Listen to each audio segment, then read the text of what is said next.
आपने अन्य जो कलाकार हैं, आप बताते थे कि गोप सेठ की मृत्यु होने के बाद फिल्म शारदा अधूरी रह गई थी। हाँ, ऐसे एक दूसरे और जो है बिल्कुल हंसी मजाक या उसी पैटर्न पे, और हंसी मजाक से वो इतना लोगों को लोटपोट करा देते थे कि पेट में दर्द शुरू हो जाता था। वो मैं 57 के करीब की बात है, इंदौर में पढ़ने आया ही था, मैं 55 में आया, तो उसके लिए अपने गुजारा करने के लिए मैं ट्यूशन भी करता था। तो यहाँ पर एक केदारनाथ जी करके थे CIF वाले, सिंह कॉलोनी में रहते थे, स्टेशन के पास पीछे की तरफ।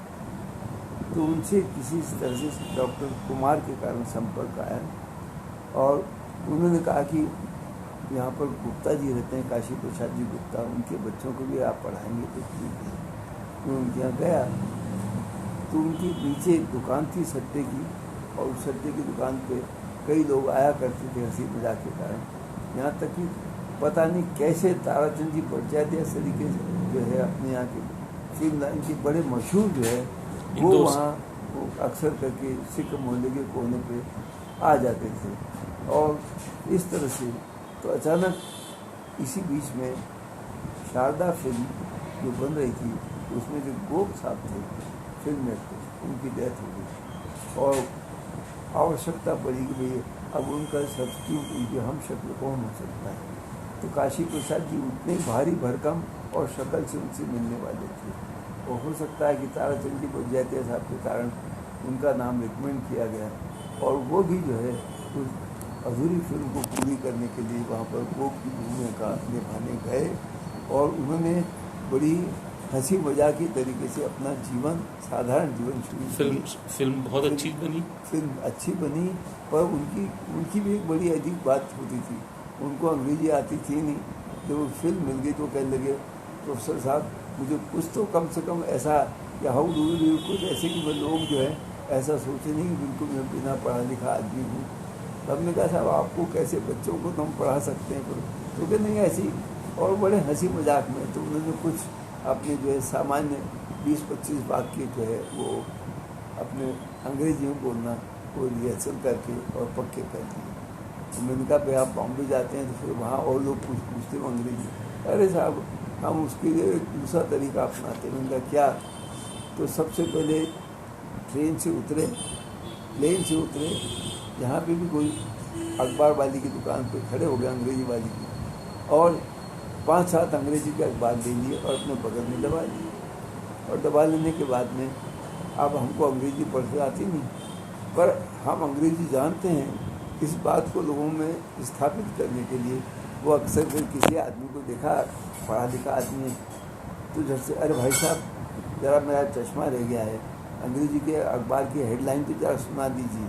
और वो लोग हमारी तरफ देख करके वो कहते हैं अच्छा। और इस तरह से मुझे अंग्रेजी आती थी नहीं, परंतु मैं अंग्रेजी का बहुत जानकार हूँ और अंग्रेजी में रुचि रखता हूँ। लोगों से इस तरह से अखबार पढ़ा करके और वो अपने आप को तो ताराचंद जी बड़जात्या ने यहाँ इंदौर के बहुत प्रतिष्ठित फिल्म कलाकार रहे। अरे ताराचंद जी बड़जात्या तो नाम रहा भाई, उनसे फिल्म जगत तो उनके प्रति जो है बड़ा, उन्होंने कई महत्वपूर्ण फिल्में कई लोगों को आगे बढ़ाया। ताराचंद जी बड़जात्या इंदौर से लता मंगेशकर का भी संबंध रहा। हाँ, इंदौर से लता मंगेशकर जी के तो यहाँ जब उनका सम्मान किया गया तो आदरणीय अभय जी जो हैं ये उसके सारे आयोजन करता थे, स्वर्गीय सुरेश जी गावड़े। और इस वक्त में तो उनका जो कार्यक्रम रखा गया तो उस वक्त में उन्होंने हम लोगों को भी भाई आप व्यवस्था में किस तरह से रह करके, और उस वक्त में एक सोविनियर निकाला गया लता मंगेशकर को उसमें। और इस वक्त में मुझे भी जो है रुचि थी लिखने की, तो पाकुते साहब भी थे और बहुत अच्छा सोविनियर निकाला गया। तो उसमें मैंने भी जो है कि संगीत और संगीत का प्राचीन इतिहास इस पर भी एक लेख लिखा था। लता मंगेशकर जी का इंदौर से जो संबंध है वो कहाँ रहते थे, ये अपने देखिए कौन सा मैं भूल रहा हूँ, गौतमपुरा के पीछे की तरफ एक कोई प्रेस था, अपने लक्ष्मी प्रेस रहा होगा, डीथो प्रेस। उस प्रेस के आसपास में ऐसा कहा जाता है कि लता मंगेशकर जी वहाँ, पूरा परिवार होंगे पूरा इसमें। पहले प्रार्थना में तो- उसके बाद तो ये फिल्म कलाकारों द्वारा जो भी आज मुद्रा कलेक्शन का जो जोर पकड़ा है, खिलाड़ियों द्वारा जोर पकड़ा है, तो ये क्या ये एक अच्छा माहौल बन रहा है?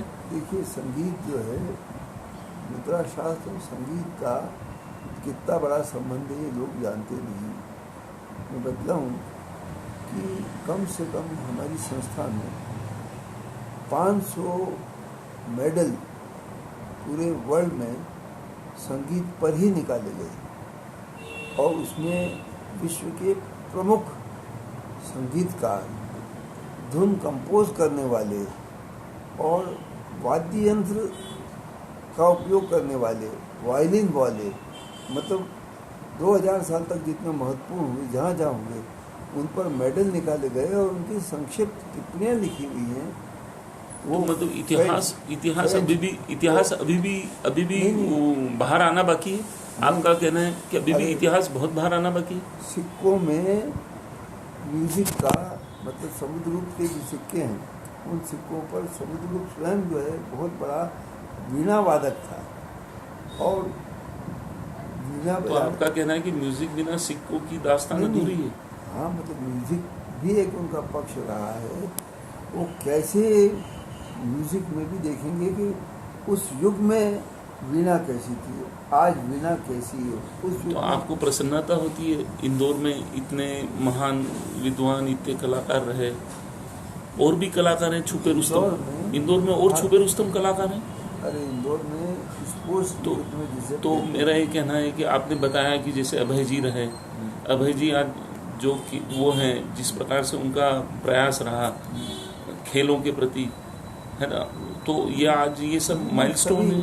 सभी कलाओं के प्रति उनकी अभिरुचि रही। नई दुनिया संस्थान एक ऐसा संस्थान था जिसमें विज्ञान, ललित कला, सामाजिक विज्ञान, इसके जो भी ज्ञाता रहे इंदौर में, उनको उन्होंने एक तरह से प्रोत्साहित किया कि वो लिखें, और उनके लेखन से तो आज इंदौर जो स्मार्ट सिटी बन रहा है, तो उसमें इन सब धरोहर की भी आवश्यकता है। देखिए, स्मार्ट सिटी का कंसेप्ट आज कुछ भी रहा हो, परंतु इंदौर शुरू से ही कला और विज्ञान और खेल के क्षेत्र में स्मार्टेस्ट रही है, और उन्होंने विश्व में हर क्षेत्र के अंदर कीर्ति स्थापित करने वाली, उदाहरण के लिए हम देखें स्वर्गीय राजेंद्र माथुर, आज वो भारत के अपने एक समय के श्रेष्ठतम संपादकों में से रहे, जिनने छोटे से अखबार को इतनी हिम्मत दी कि इंदिरा गांधी के आपातकाल